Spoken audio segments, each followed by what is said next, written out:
Hey guys, welcome back to the channel. So today I'm back with another sketchbook painting. So it's going to be a few sketchbook paintings for a while until I'm back again, so bear with me because these are easy to make and I haven't painted bokeh in a while, so I thought of painting an evening bokeh landscape. I first start by separating the canvas, so the top half is going to be in a lighter color and the bottom half is going to be dark. I wanted the sky to be kind of like a pinkish, purplish sunset. So on the top half, I'm mixing blue with a bit of purple.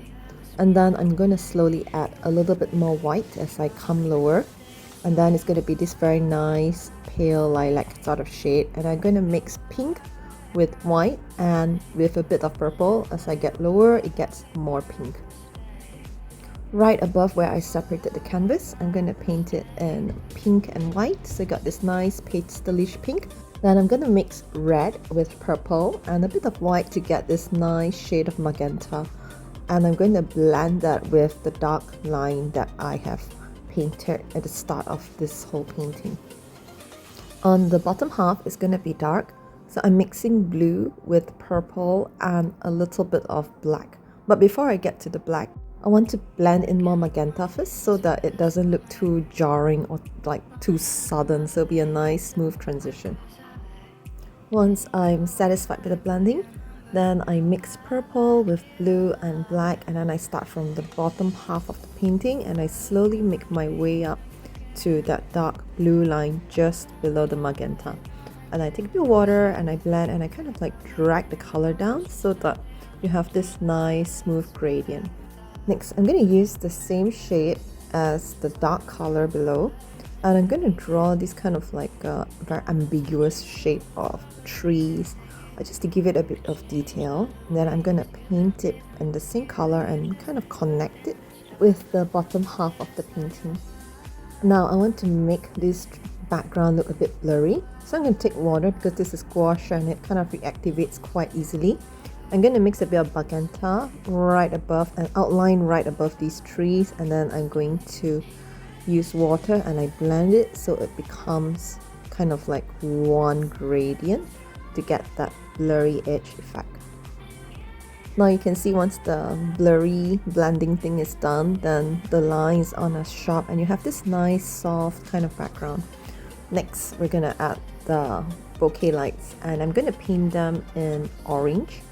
In my head, this is supposed to be a highway or something and I'm staring from the window. So just let your imagination go wild when it comes to bokeh.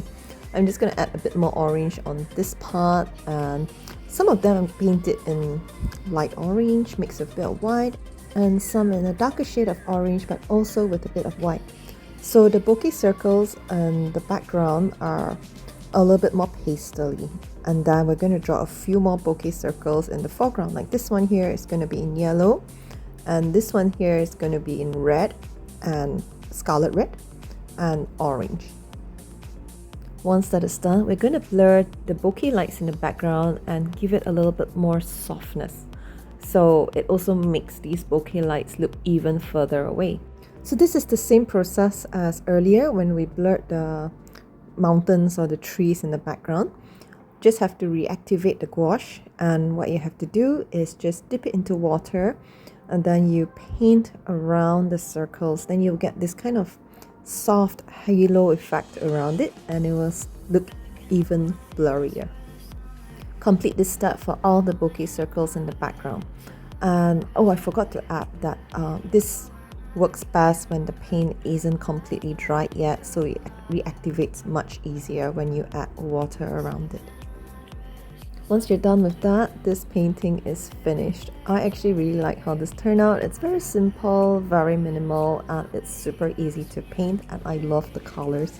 Anyway, I hope you find this tutorial useful. Thank you guys so much for watching, and see you again in the next video. Goodbye!